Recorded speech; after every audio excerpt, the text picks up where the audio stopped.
संसद की चार चौबंद सुरक्षा, उस सुरक्षा में सेंध मारी और उसके बाद उस पर उठे सवालों के बाद सांसदों का निष्कासन, उपराष्ट्रपति की मिमिक्री और एक बिलों का संसद में बिना सहित अपमान जैसे विषयों पर इस वीडियो पर चर्चा की जाएगी।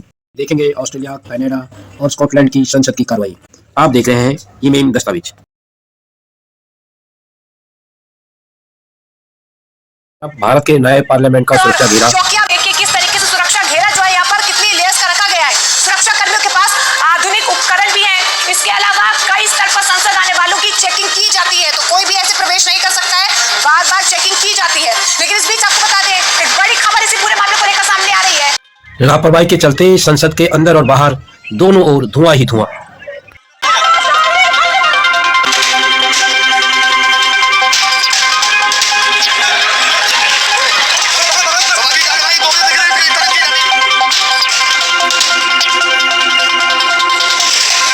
हुई है वो है, बट क्यों हुई? जो देश में सबसे बड़ा मुद्दा है, बेरोजगारी का मुद्दा, जो पूरे देश में उबल रहा है मोदी जी की पॉलिसीज के कारण, हिंदुस्तान के विपक्षी सदस्यों के सस्पेंशन के बावजूद भारत के मीडिया के लिए ये बड़े अखबार, खासकर भाषाई अखबार है, हिंदी अखबार, वो ऐसा लगता है कि वो विपक्ष के खिलाफ ही हमेशा हर आरोप, हर लांछन, वो ऐसा लगता है कि उनके सवाल जितने होते हैं, जितने आरोप होते हैं, वो सारा विपक्ष केंद्रित होते हैं। अब लोग हटाते गए और जाहिर है ये केवल पीठासीन अधिकारी नहीं हटा रहे थे, ये बकायदे सत्ताधारी दल एक प्रस्ताव के जरिए ये सामने बातें ला रहा था। अब टेलीविजन की बात में मैं सुन रहा था तो उन्होंने कहा इसमें भी बीजेपी का क्या रोल है, इसमें सरकार का क्या रोल है, ये तो स्पीकर और चेयरमैन हटा रहे थे। अब उनको ये प्रोसीडिंग नहीं मालूम है, पार्लियामेंट्री चैनल के एंकरों और रिपोर्टरों को, इनको कौन बताए? ये बाकायदा खबर ही गलत पेश कर रहे थे लगातार। सांसदों के सस्पेंशन के इशू को डाइवर्ट करने, उसको पीछे कर देने, उसको कोई जाने ना, कोई लोगों में कोई रिएक्शन ना हो, लोग उस पर विचार करना बंद कर दें, इसके लिए दूसरे इश्यूज उठाए जाने लगे टेलीविजन चैनलों पर। साहब की उपराष्ट्रपति जी का बड़ा अपमान हो गया, और अपमान अगर हुआ तो निश्चित रूप से इसकी भी छानबीन कराई जानी चाहिए, इसकी भी पड़ताल होनी चाहिए कि भाई ऐसा क्यों हुआ, क्या किया, किसने क्या किया। लेकिन तो आईपीसी, सीआरपीसी और एविडेंस एक्ट को रिप्लेस करने के लिए जो बिल थे, भारतीय न्याय संहिता सेकंड 2023, भारतीय नागरिक सुरक्षा द्वितीय संहिता 2023, भारतीय साक्ष्य संहिता द्वितीय 2023, यानी ये जो तीनों बिल हैं, ये जो विधेयक हैं, इनको सदन की मंजूरी मिल गई। और सदन की जो मंजूरी कैसे मिली? जो मुख्य विपक्षी हैं, प्रमुख विपक्षी, उनके बगैर। यानी यूं कहा जा सकता है कि विपक्ष मुक्त लोकसभा में ये तीनों बिल पास हो गए। या जो विपक्ष के नेता कल से ही, परसों से लगातार कह रहे हैं कि विपक्ष मुक्त संसद करने के पीछे कहानी यही है कि वो जो कंट्रोवर्शियल बिल हैं, और उनमें कई विपक्षी दलों ने तो ये कहा कि वे बेहद ऑटोक्रेटिक नेचर के हैं, उनके जो प्रोविजंस हैं बहुत ही निरंकुश ढंग के हैं और वे लोकतंत्र का गला घोंटने वाले हैं, तो ऐसे विधेयकों को पारित कराने के लिए ही सारे एमपीज को बाहर किया गया है, ये उनका इल्जाम था। लेकिन दोस्तों, मैंने उस इल्जाम को तथ्यों की रोशनी में समझने की कोशिश की, मैं उसको बयान के तौर पे मैंने एक्सेप्ट नहीं किया। लेकिन आज जब मैंने देखा कि बगैर चर्चा के सारे के सारे बिल पास हो गए, तब मुझे लगा कि वाकई विपक्ष की जो उलाहना है, विपक्ष का जो कहना था कल या परसों, उसमें दम है। शायद सरकार नहीं चाहती थी कि इस पर गंभीर रूप से विचार विमर्श हो, लोग ये कह सकते कि भाई सेलेक्ट कमेटी में भेजा जाए या कोई और कमेटी बनाकर इसकी पड़ताल कराई जाए, बहुत सारे इश्यूज उठ सकते थे। तो उन तमाम इश्यूज से बचने के लिए खासकर जितने मुखर एमपीज थे, जितने प्रमुख सांसद जो इन पर सवाल उठा सकते थे लोकसभा राज्यसभा में, उन सबको बाहर कर दिया गया। बहुत महत्वपूर्ण बिल कहा जाएगा उसको भी, वो था कि दूरसंचार अधिनियम 2023, ये बिल भी पास हो गया। ये 1885 का जो टेलीग्राफ एक्ट था, उसको रिपील करके ये बिल लाया गया है, उसको अश्विनी वैष्णव ने पेश किया था और ये बिल भी पास हो गया। तो इस Concluded in accordance with Standing Order 43, the time for member statements is concluded. Questions without notice. Prime Minister will resume his seats. Prime Minister resume his seat. The members for Scullin and Fadden will leave under 94A. Especially by the states and territories, and especially the member now for Lions will leave under 94A. with a very innovative small The member for McNamara will leave under Standing Order 94A. both in our The member for Jelly Brown will leave under Standing Order 94A. The member for Brown will leave under Standing Order 94A. Prime Minister will pause. The member for Isaacs will leave under Standing Order 94A. of baseline funding. The member for Corangamite can leave under Standing Order 94A. I mean, I can't make it any more clear. Materials The member for Processing McMahon can leave Centre under Standing Order 94A. in Western Sydney. Member for McMahon is about to be named unless he leaves immediately. The Treasurer will pause. The member for Goldstein will leave under Standing Order 94A. And members on my left might join him. He can have an alternative debate outside the chamber. We're incredibly, Member the last for 6 months will leave alone. under 94A. He continually interjects. The last 6 months alone. The Prime Minister. Thank you, Mr. Speaker. I ask that further questions be placed on the notice paper and on a...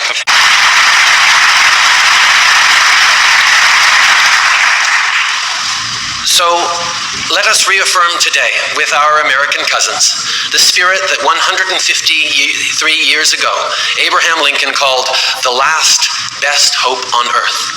Openness, diversity, inclusion, responsible self-government, freedom for all people. These ideas are as important today as they have ever been, and we will promote them together. On all these things, on economic opportunity, on the environment, on building a more inclusive and diverse society, Canadians and Americans agree.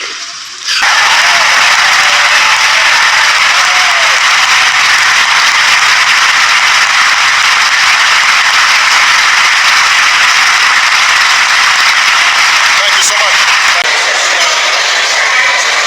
If a young man in Ohio can't pay his student loans, or a young woman in Ontario can't pay her bills, that has ramifications for our economy. It tamps down the possibilities of growth. So we need growth that is broad and that lifts everybody up, including tax policies that do right by working families and robust safety nets for those who fall on hard times. As John Kenneth Galbraith once said, the common denominator of progress is our people. It's not numbers, it's not abstractions. It's how are people doing? Now, of course, many who share this progressive, inclusive vision can be heard now arguing that investments in our people, protections for our workers, fair tax policies, these things are not enough. For them, globalization is inherently rigged towards the top 1%. And therefore, what's needed is an end to trade agreements and various international institutions and arrangements that integrate national economies. China and other countries is having on our own economies right now speaks to the degree to which we depend, our economies depend, our jobs, our businesses depend on selling goods and services around the world. Very few of our domestic industries can sever what is now truly a global supply chain. And so for those of us who truly believe that our economies have to work for everybody, the answer is not to try and pull back from our interconnected world. It is rather to engage with the rest of the world, to shape the rules so they're good for our workers and good for our businesses, and skills and training and infrastructure and research and development and connectivity. Then we can spur the kind of sustained growth that makes all of us better off. Minister for her answer. At the weekend, her predecessor was asked on television why 1 in 5 children leaves primary school functionally illiterate. And he replied that this was just one statistic. No, it's not. It is thousands of lives. And 10 years on to the day from this SNP government taking charge, and with councils across Scotland being asked to run our schools tomorrow, perhaps it's worth asking the current First Minister about some more statistics. Here's one. Why is it that between 2011 and 2015, the proportion of children performing well in numeracy fell in both P4 and P7? First Minister. Well, I've made absolutely no bones about my determination to raise performance in literacy, in numeracy, in attainment across the board. That's why we have established the new National Improvement Framework. It's why we have established the new Attainment Challenge and the Attainment Fund, which, as we have talked about many times in the past in this chamber, is now channeling additional resources direct to head teachers in order that they can decide the ways in which to best raise attainment. It's also why, and we will see the latest figures that are in the same vein as the ones Ruth Davidson cites shortly. These are sample surveys. I'm not dismissing them, but it's one of the reasons why we have taken the decision to start publishing comprehensive school by school, local authority by local authority data, so that we know how our schools are performing, but crucially so that we know what is working, so that we drive up attainment. So we'll continue to remain focused on something that is vitally important for young people and parents right across the country. Senator talked about her intention to improve, but absolutely no acknowledgement that the failures are on her watch. So let's take another statistic.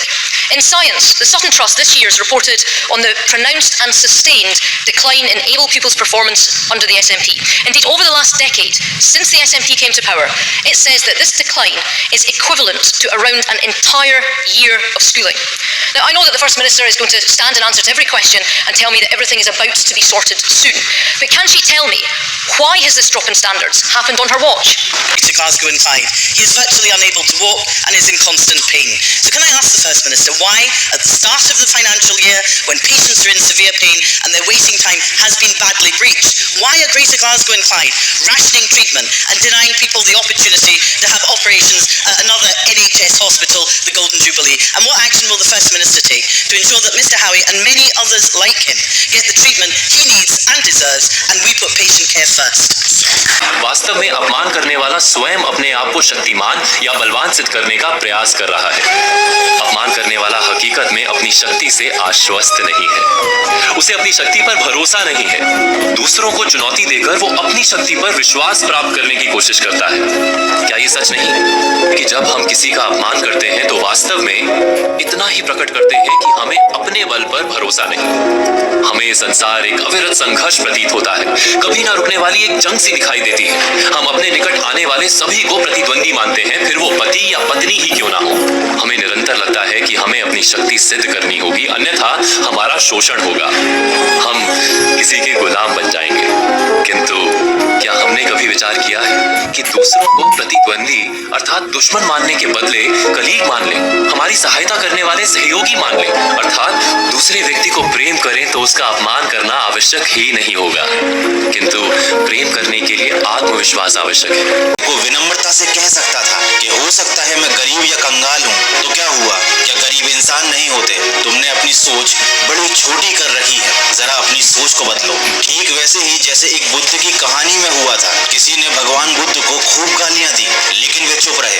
जब तीसरे व्यक्ति ने पूछा कि एक व्यक्ति आपको गालियां देता रहा लेकिन आप शांत थे, तब बुद्ध ने कहा उसने गालियां दी लेकिन मैंने ली ही नहीं। जो सुपरस्टार हैं उन्हें ट्विटर पर ना जाने कितने लोग हजारों गालियां रोज देते हैं, क्योंकि ट्रोल करना तो हमारे कल्चर का हिस्सा बनता जा रहा है। लेकिन क्या कोई सुपरस्टार वापस उन्हें गालियां देता है?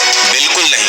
वो तो ये सोचते हैं कि हम अपना मुंह क्यों गंदा करें। इन ट्रोल्स की कोई इज्जत नहीं, लेकिन मेरी तो इज्जत है, मैं क्यों इनके स्तर पर गिरूं?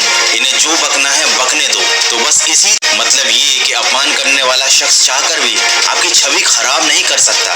यदि आप पाक हैं, आपका मन साफ है और कोई आपको नीचे दिखाने के लिए अपमान करता है, तब उस समय हम अपने आप को पराजित और अपमानित महसूस करते हैं। लेकिन यही वह समय होता है जब हमें खुद को नियंत्रित करने की आवश्यकता होती है। जिस तरह सोना आग में जलकर चमकता है और भी ज्यादा निखरता है, उसी तरह हमें भी अपमान की ज्वाला से चमककर और ज्यादा उत्साह के साथ परिश्रम करके जीवन में आगे बढ़ना चाहिए। यही उस अपमान करने वाले व्यक्ति को सबसे अच्छा जवाब होगा। हमें भैरव सिंह शेखावत का भी कार्यकाल याद है, हमें वो किस तरह राज्यसभा चलाते थे हमें वो भी याद है, वेंकैया जी किस तरह राज्यसभा चलाते थे वो भी याद है। वो लोग हिंदुत्व की विचारधारा से ज्यादा संस्थागत रूप से जुड़े हुए थे, उनका तो जन्म ही, उनकी राजनीति का जन्म ही हिंदुत्व की विचारधारा में हुआ था। धनखड़ साहब तो दूसरे खेमे से आए हैं, धनखड़ साहब तो भाजपा के ओरिजिनल आदमी है नहीं।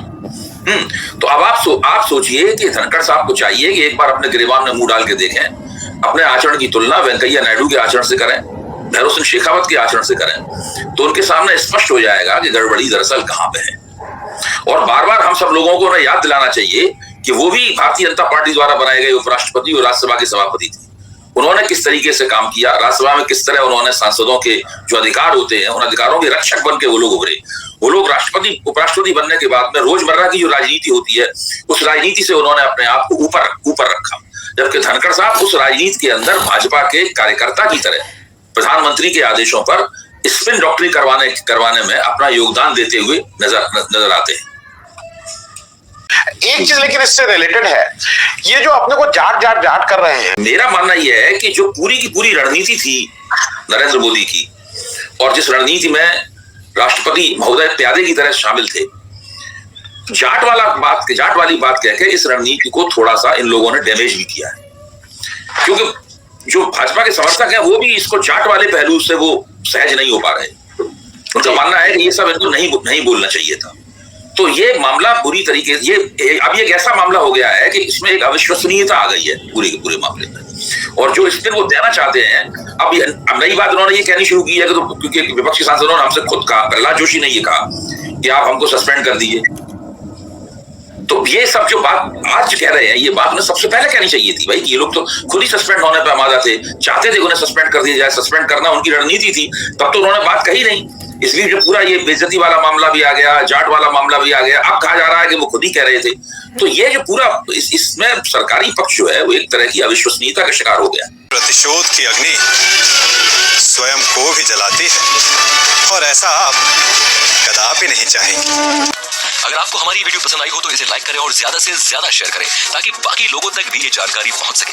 हमारे चैनल को सब्सक्राइब करना बिल्कुल ना भूलें और हमारी वीडियोस को सबसे पहले देखने के लिए बेल आइकन को भी जरूर प्रेस करें। फिलहाल दीजिए इजाजत, टेक केयर, धन्यवाद।